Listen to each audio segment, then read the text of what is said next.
El concepto de resurrección es piedra angular de varias religiones y sistemas de creencias, haciendo referencia al renacimiento o la restauración de la vida después de la muerte física. Sin embargo, la interpretación y el significado de este concepto varían significativamente entre diferentes tradiciones religiosas y culturales. En el contexto del cristianismo, la resurrección se refiere principalmente a la creencia en la resurrección de Cristo después de su crucifixión, lo que es esencial para la fe cristiana. Según la enseñanza, Jesucristo falleció en la cruz como sacrificio por los pecados de la humanidad, pero al tercer día resucitó de entre los muertos, demostrando su divinidad y su poder sobre la muerte. Tal milagro es celebrado en la festividad de la Pascua. Pero, ¿cuáles son las claves del concepto de resurrección? ¿Qué dice la Biblia sobre ello? ¿En qué otras religiones se halla tal creencia? Bien, pues para responder a estas y otras cuestiones tenemos con nosotros al doctor Yogari Pujol, exégeta, teólogo por la Universidad de Estrasburgo, experto en textos bíblicos egipcios y escritor, y a Josep Morell, portavoz local del Departamento de Información Pública de los Testigos Cristianos de Jehová en Cataluña.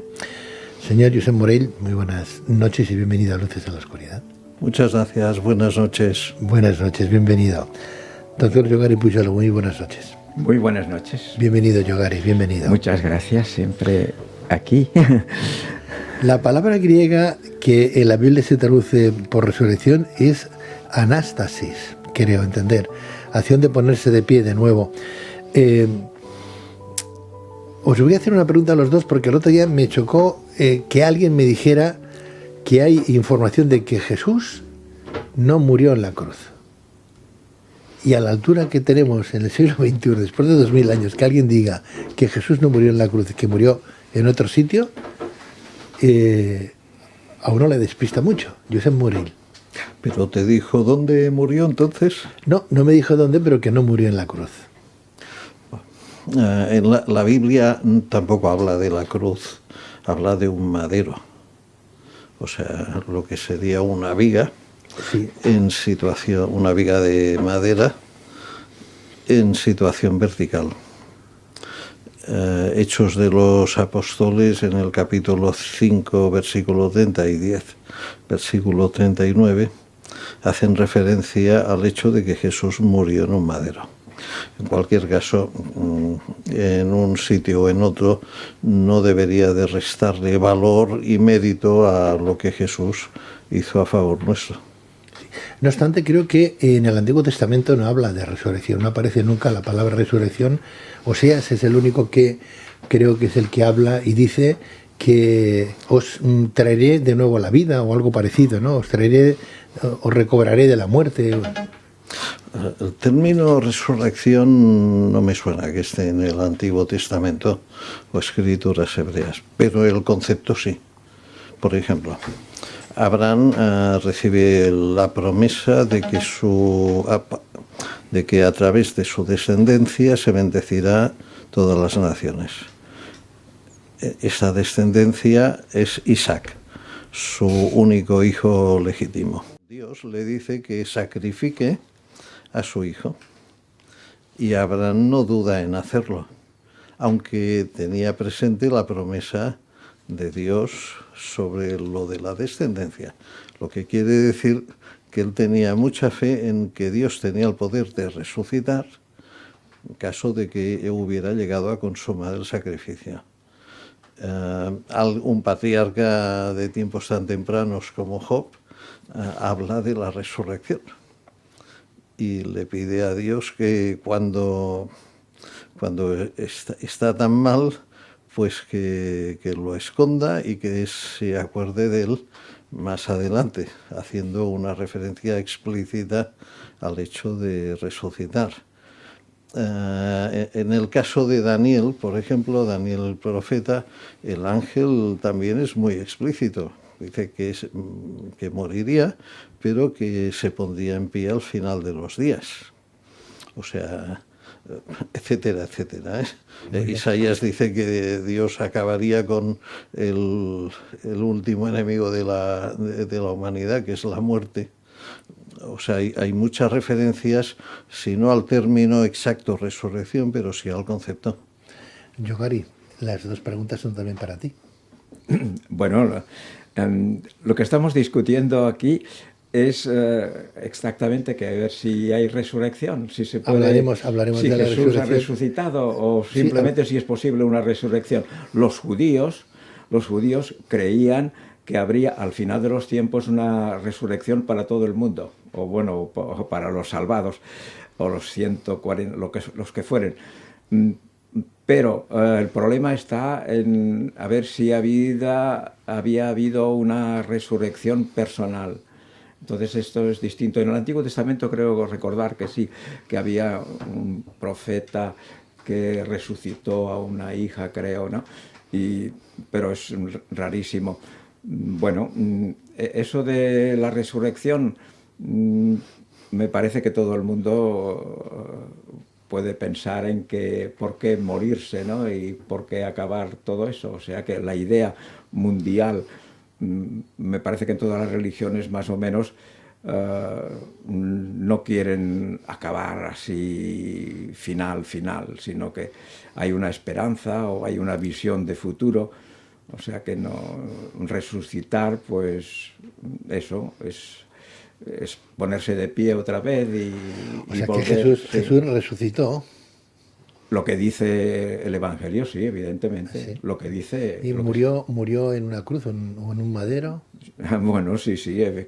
Eso de que no murió y tal. Como el papel lo soporta todo, también dicen que se fue a Cachemira o cosas de estas. No, antes, bueno, sí, antes. O sea, yo creo que los que estamos aquí estamos discutiendo única y exclusivamente lo que es el texto sagrado, ¿no? La Biblia, lo que pone escuetamente. Pues bueno, sí, efectivamente, en el Nuevo Testamento se dice que Jesús murió y resucitó. Bueno, pues ya está, ¿no? Muy bien.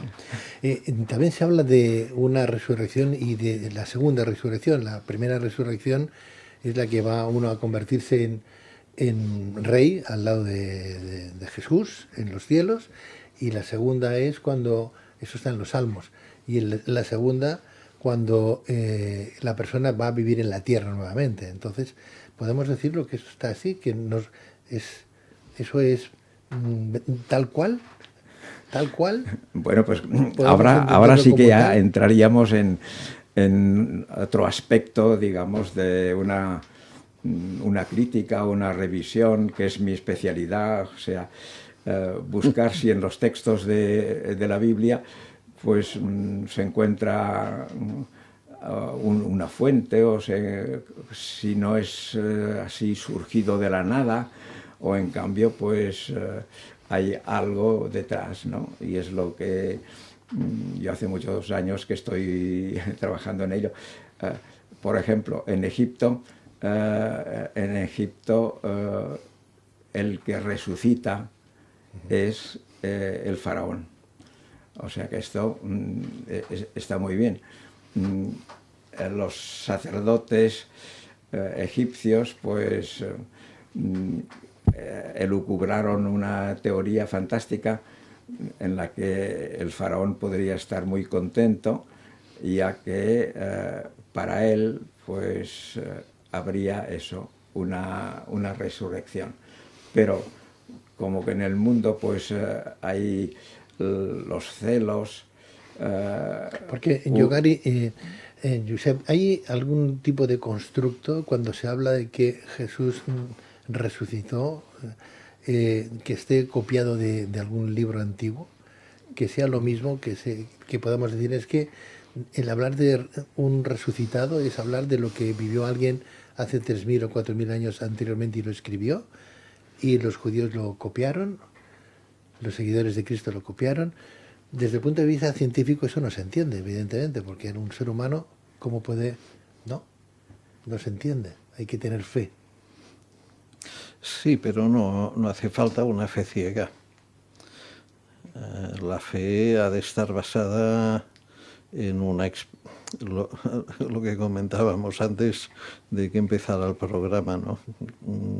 Uno puede tener fe en una persona que lleva años conociéndola y se fía totalmente de él. Esta fe está basada en conocimiento. en el conocimiento que tiene de aquella persona y que ha ido acumulando el contacto, ¿no? durante, exactamente, a nuestro creador lo podemos conocer gracias a lo que nos enseñan las páginas de la Biblia.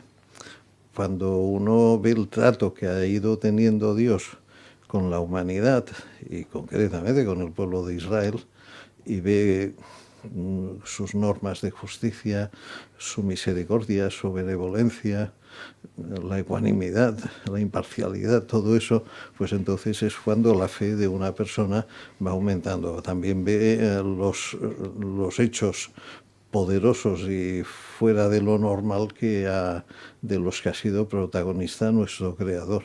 Entonces, claro, la fe sí que existe y es necesaria, pero una fe basada en sustancia. Claro, como decía San Pablo, ¿no? Una fe sin obras no es fe, no es fe, ¿no? No es fe.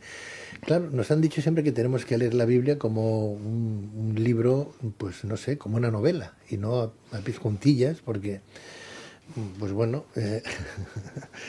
ahí no se separaron las aguas, en el Mar Rojo. Eso es, pues no sé si es un constructo de otras religiones o si de verdad es un invento pues para darle una imagen porque era un pueblo llano, un pueblo que no sabía leer ni escribir y necesitaba un sustento de algo, un milagro. No sé si esos milagros de la Biblia son milagros como tal o son historias como el que le cuenta una historia a un cuento a un pequeño para que la entienda, ¿no?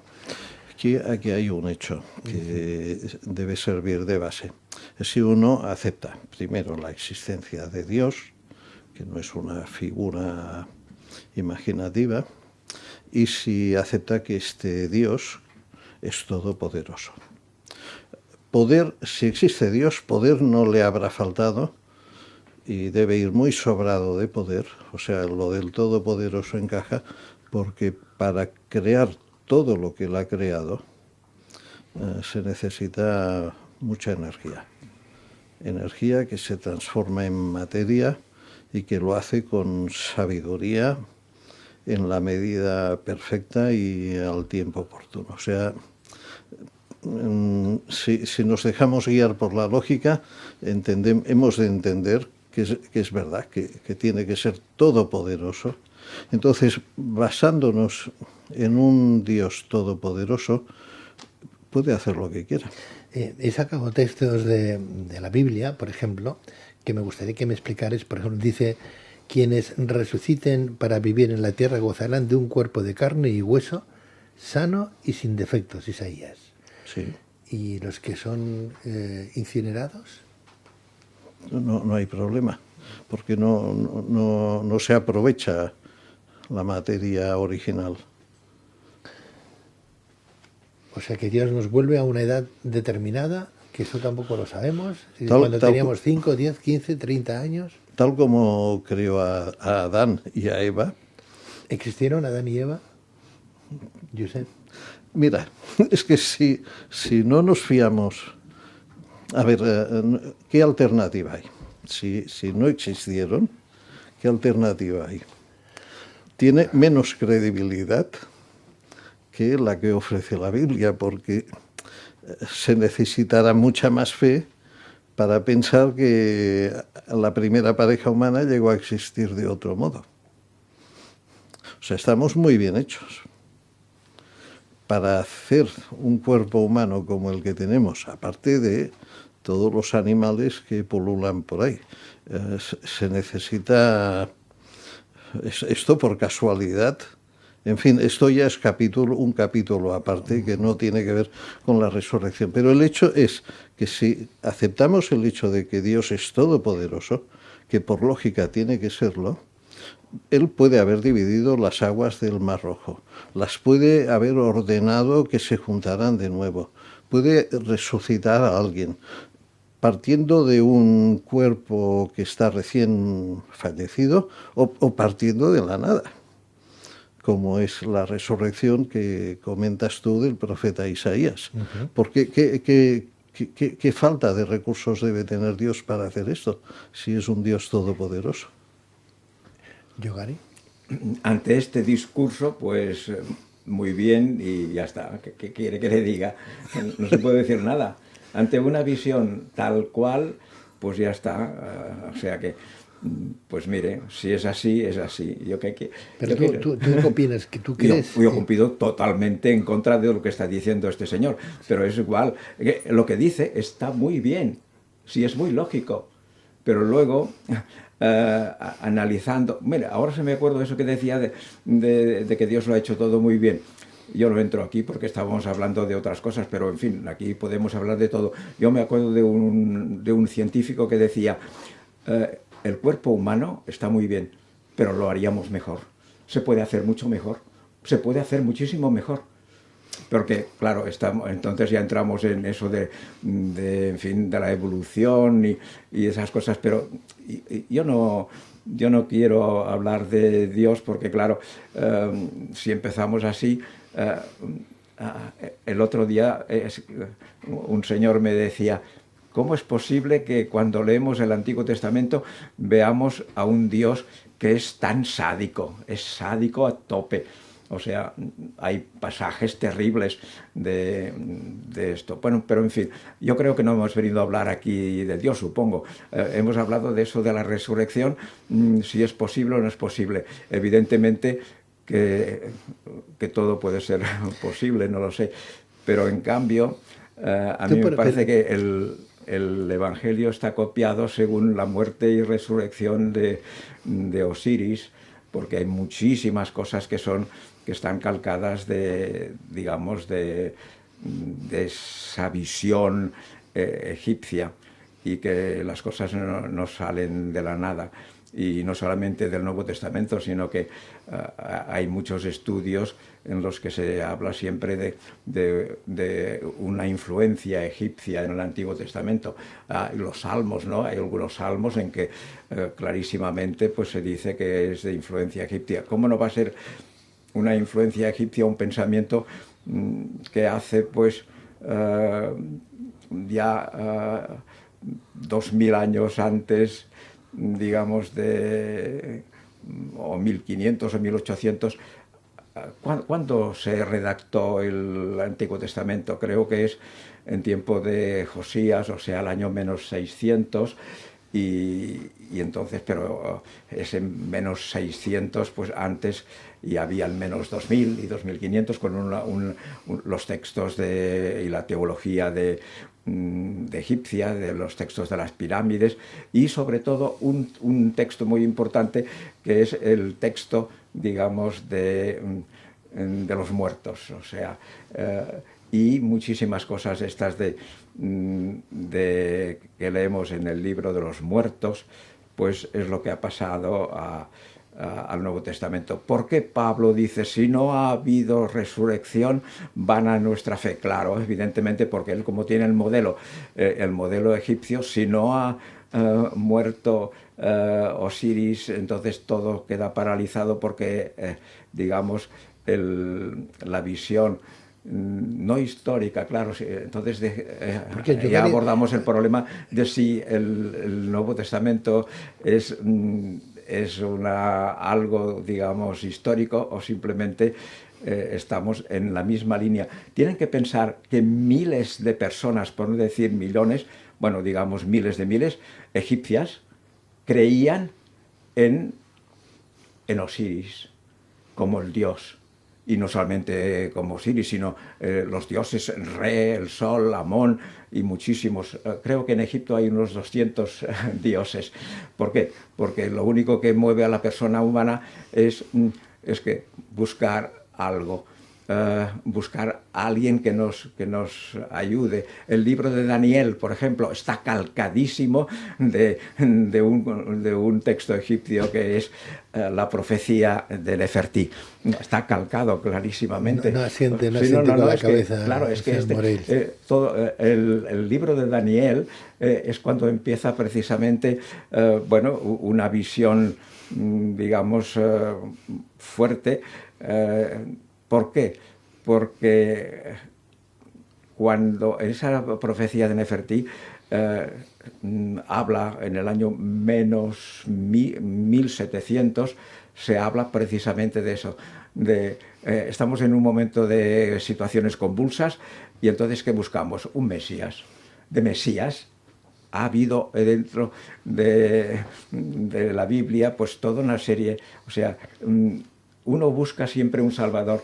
Y aquí en Egipto, pues en el año menos 1500, pues entonces en una situación convulsa, pues hay un profeta que dice, vendrá un tiempo en el que aparecerá el Hijo del Hombre, nacido de una mujer, y esas son palabras clarísimamente que encontramos en la epístola de Pablo, pues eso, y los estudiosos dicen que cuando se anuncia un Mesías, no es un Mesías futuro. Eso de que se ha hablado del Mesías y luego se coloca en Jesús, los especialistas dicen que no, que el Mesías es en cada momento, en tiempo de los macabeos, en tiempo de tal, o sea que en el momento determinado de la historia aparece eso.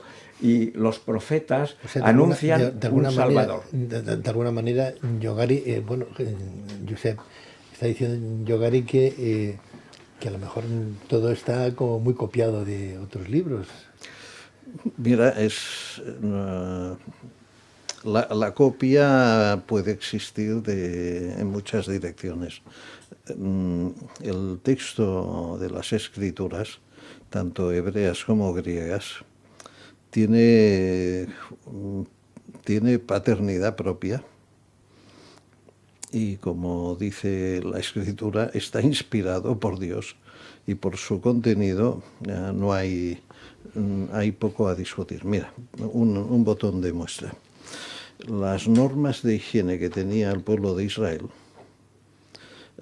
por ejemplo, tocar un cadáver y hacerte inmundo y tenerte que limpiar para que no transmitas enfermedades a la comunidad, por ejemplo, esto era algo propio solamente del pueblo de Israel. Mientras el pueblo de Israel se mantenía sano, poniendo en práctica normas como esta, normas sanitarias que las tenemos entre los libros de Éxodo y Deuteronomio, los egipcios iban muriendo víctimas de pestes y de otras enfermedades. Perdóname, Josep, la diferencia entonces entre uno y el otro contertulio de los que tengo aquí es que uno, porque han leído leen el mismo texto sagrado, pero uno cree que es copiado y otro lee a pies juntillas que aquello es una revelación de Dios. O sea, por supuesto. Puede haber textos parecidos y no nos ha de extrañar, porque como dijo Jesús, Satanás es el padre de la mentira y está extraviando a toda la tierra habitada, como dice el apóstol Juan. Entonces puede él puede influir en la gente para que escriba cosas parecidas a la Biblia con tal de extraviarlos y hacer que duden de lo que es auténtico. Josep, los testigos de Jehová consideráis que el año 1914 marcó el comienzo de una serie de eventos significativos en el cumplimiento de las profecías bíblicas, estas relacionadas con el fin de los tiempos y el establecimiento del reino de Dios en la tierra. Estás muy bien documentado. Hacemos nuestro trabajo. En 1914, ¿por qué 1914? Bueno, la historia lo señala. La historia lo señala. ¿Quién lo dice? ¿Quién lo dijo? ¿Por qué el año 1914? 1914 ocurre esto y coincide con que se arroja a la tierra, es decir, al área de dominio de la tierra, Satanás y sus demonios. Y consecuencia directa de la tierra y el mar, porque el diablo ha descendido a ustedes teniendo gran cólera y sabiendo que tiene un corto periodo de tiempo. Pues ahí no tardó en estallar. Primera Guerra Mundial, la influencia española, y desde entonces hemos pasado Esto del año 14 hasta hoy, 110 años, y pudiendo vivir como reyes, con la tecnología que tenemos a nuestra disposición, estamos a punto de autodestruirnos. Antes hablabas del demonio. ¿Una figura, un símbolo, una realidad, Yogari? Bueno, para algún egipcio está clarísimo, es Set. O sea, y hay un alemán que ha hecho un estudio diciendo que de ese, bueno, Set es el hermano de Isis y de Osiris, etcétera, dentro de lo que es la visión egipcia. Pues ese alemán dice clarísimamente que de Set, Satanás, o sea que no hay ninguna duda. ¿Podría estar Satanás dentro del Vaticano ahora? Al fin y al cabo, ¿de qué estamos hablando? Estamos hablando de lo que son una tipología, ¿no? Una tipología. O sea, las últimas, Yogari, Josep, las últimas informaciones llegan desde el Vaticano y dicen que el Papa no quiere que le llamen más Papa. Ha creado él su propio discurso, su propia bula, diciendo que a partir de ahora que quiere que le llamen a los papas el señor presidente y su apellido, ¿no? Y el apellido del Papa que esté en ese momento, ¿no? Toda la curia vaticana y se han alarmado. Se han alarmado, se han tirado encima y lo están poniendo verde al pobre hombre diciendo que es el propio Satán. Solo que no le faltan motivos para asumir este papel, porque Jesús dijo claramente que no llamarán Padre a nadie de entre ellos, porque solo había un Padre, que era el celestial. O sea que si en este caso el Papa opta por esta posición, pues hombre, hay que aplaudirle porque al menos una cosa bien hecha sí que hace. Porque el nombre de Papa se lo puso alguien al Papa, ¿no? Pues ¿quién se lo inventó? ¿Quién dijo, a partir de ahora voy a llamarme Papa? Porque si tú acabas de decir ahora que Jesús dijo que el único Padre es el Padre Celeste, iba en contra de las palabras de Jesús entonces, en su momento. Bueno, esto ya entramos en la historia de la Iglesia, que es una historia fatal. O sea que muchísimas barbaridades, pero en fin, es la historia de un grupo de personas que eran judías, pero mi visión es esa. En el momento muy grave en que Roma aniquila a los palestinos de aquella época, o sea, los judíos que habitaban Palestina, Jerusalén y compañía, el año 70, que es la destrucción total, y entonces empieza pues,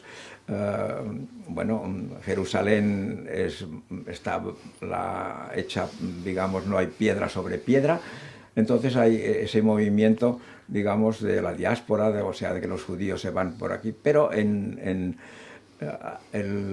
Flavio Josefo, ese señor sacerdote, y que al principio se hizo caudillo de los que quedaban en Galilea en contra de los romanos, él se pasó a los romanos, o sea que muchas personas ya no dudan en decir que fue un gran traidor, pero él se pasó a los romanos. Pero pasarse a los romanos el año 70, antes ya lo habían hecho en Alejandría, Filón de Alejandría, y también el hermano, la familia, y el sobrino Tiberius Julius Alexander, algo increíble, que no se habla mucho de él, pero es el único general judío romano. O sea, hay toda una serie de intelectuales o de lo que fuere, un grupo de gente que se pasa ya a los romanos. Y ese Flavio Josefo pues dice, Dios no está aquí, Dios no está en Jerusalén, Dios está en Roma. O sea que Yahvé, en cierta manera, ha muerto. Entonces, eso, ante esa desolación y ante esa situación, digamos, histórica grave, pues los judíos que están en Alejandría, pues tienen un modelo a seguir, que es el que copian. O sea, el modelo la religión que en aquellos momentos estaba en Egipto, porque los ptolomeos habían tomado Egipto y habían grecicizado o helenizado la religión egipcia. O sea que Osiris más Zeus, o sea, otra visión. Y esto es Serapis. En aquel momento entre el año, digamos, 0 y compañía, cuando ocurrió esto, pues en Egipto había esa Osiris II. Y los judíos de Alejandría hicieron Osiris III. Pero hablamos del mismo texto bíblico, ¿no? No. O sea, mira, lo que ocurrió en el año 70 en Jerusalén, la destrucción de la ciudad en manos del general Tito, esto ya era algo predicho con exactitud por Jesús, por el propio Jesús en la Biblia.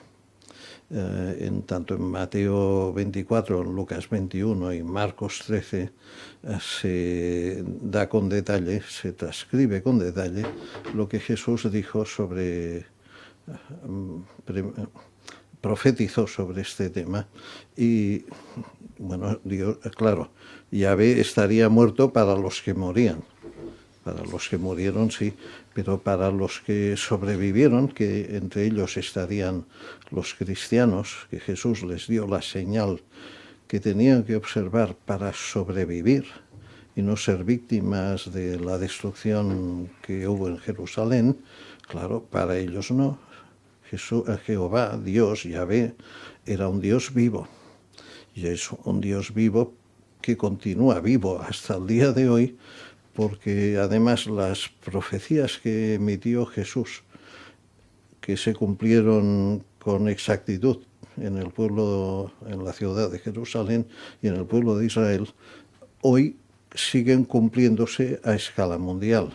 Entonces, claro, yo evidentemente no entraremos nunca en una confrontación, porque cada uno es muy libre de escribir lo que quiera, de creer lo que quiera, pero lo que es el texto bíblico no tiene estas conexiones. Antes decía yo, Gary Pujol, que tenemos un Dios que nos ha hecho imperfectos y que el mismo hombre podría crear a un ser humano aún más perfecto de lo que somos, ¿no? Una enmienda. No, Dios nos hizo perfectos. Dice que vio Dios todo lo que había hecho y vio que era bueno. Y era bueno. Cuando Adán y Eva pecan, entonces es cuando adquieren la imperfección. Pero la versión original no era la que salió del paraíso con una mano adelante y otra atrás, sino la versión original era muy diferente. Adán y Eva, un cuerpo perfecto, podían vivir eternamente, el cuerpo estaba preparado para irse renovando, restaurando, reparando eternamente. Dejó de hacerlo porque ellos violaron la ley de Dios. Y entonces, ¿En qué fecha podríamos ubicar Adán y Eva? Si nos guiamos por la cronología que nos facilitan los sucesos de la Biblia, estaríamos sobre los años 4000 antes de Jesucristo. O sea, la época de los sumerios, de las primeras ciudades-estados. O sea, si nos guiamos por los años que vivió Adán, los años que vivió Set, los años que vivió Noé, los que vivió Matusalén, o sea, todo esto está especificado en la Biblia, los años que vivió Noé, los años que vivió Abraham, Jacob. Si todo esto, ves cuándo nacieron, ves cuándo murieron, si todo esto vas ordenándolo por orden cronológico, nos iríamos aproximadamente, porque tampoco hay que ser dogmáticos con esto, pero aproximadamente al año 4000 y pico, 4000 y poco, antes de la era común. Es difícil de entender desde ese punto de vista, porque evidentemente que si uno acepta lo escrito no hay ningún problema. Yo cuando estuve estudiando en la Universidad de Estrasburgo, tuve la suerte de tener una compañera que era especialista en textos cuneiformes. Y ella me dijo, ahora se pretende de que en los textos cuneiformes se encontraría ya algunos personajes bíblicos, por ejemplo, Abraham y tal, y ella citaba 2 o 3, y decían, esto es completamente falso. Los que quieren que se encuentren en escrituras cuneiformes, o sea, esa tan antiguas, un relato de personajes bíblicos como es Abraham y compañía, es totalmente falso. Han, digamos, tergiversado la lectura de los personajes. Y entonces el texto decía tal cosa que no decían para nada. Bueno, en fin, o sea que estamos siempre en una lucha, o bien leemos las cosas a pie juntillas y nos lo creemos, y está muy bien, y entonces otras personas que empiezan a encontrar cosas que no funcionan bien o que son contradicciones, o simplemente en el Antiguo Testamento creo que se habla del diluvio universal, ¿no? Si luego alguien descubre que hay un gran diluvio en la historia de Gilgamesh, me parece que todo el mundo ya acepta de que efectivamente aquí los que escribieron el Antiguo Testamento, como estaban bajo el influjo de Asiria, Babilonia, pues entonces había toda una serie de cosas del Antiguo Testamento pueden estar calcados de allí. Y después, en el siglo menos 300, 400, que están bajo el yugo de Persia, entonces allí, pues Zoroastro y compañía, hay toda una serie de visiones que encontramos en la religión judía del Antiguo Testamento, que están bajo el influjo persa de Zoroastro. Y entonces cuando se escribe el Nuevo Testamento, como están en Egipto, está bajo la influencia de Osiris y Serapis. Pues ya está. Estamos hablando o de historia científica, ¿no? o de fe, ¿no? Solo una observación. Mira, creo que la ha clavado porque dice si nos lo leemos a pies juntillas o no. Sí. Hay ciencias que si las quieres entender y quieres progresar en ellas, o las aceptas a pies juntillas o no. Por ejemplo, Einstein durante mucho tiempo pensó que el universo no había tenido principio y siempre estaba en una situación estática. Hubo un momento que el hombre, a la vista de la evidencia científica que había hasta aquel momento, tuvo que corregir, aceptó la evidencia que había, la aceptó a pies juntillas, y a partir de ahí desarrolla la teoría de la gran relatividad y con todo lo que esto ha conllevado. Si no hay rigor, Einstein fue una persona que aplicó sus conocimientos con rigor y no tuvo inconveniente en corregir cuando tenía que corregir. Bueno, pues esto lo trasladamos a otras disciplinas, como puede ser esta, y entonces o nos ponemos serios y rigurosos, o es que entonces nos perdemos, porque claro, es lo que le decía, es que hay tantos escritos. Josep Morell, yo te agradezco mucho que hayas estado esta noche con nosotros, aportando ese punto de fe, ¿no? y de resurrección, porque era el tema que hoy queríamos abordar. Muchas gracias por estar en Luces de la Oscuridad y un día más. Muchas gracias por la invitación, y creo que con todo, que ha sido un intercambio de impresiones sí, muy, muy suculento, pero creo que daría pie para otras reflexiones. Cuando queráis, cuando queráis. Tú tienes la batuta. Yogari Pujol, muchas gracias. Bueno, pues a ti también muy bien, ¿no? O sea que me parece a mí que los que nos están o nos escucharán o verán, pues creo que dos posiciones. Vamos a hacer una cosa, para que no quede la cosa fría. ¿Hacemos Resurrección 2 la semana que viene? Bueno, no sé cómo está nuestra cronología. Si os va bien, lo hacemos. Gracias a los dos y estamos en contacto. Venga. La semana que viene o cuando quieras. Muchas gracias. Por mi parte, estamos siempre a tu disposición. Muchas gracias a los dos. Buenas noches. Igualmente, Buenas noches. muchas gracias.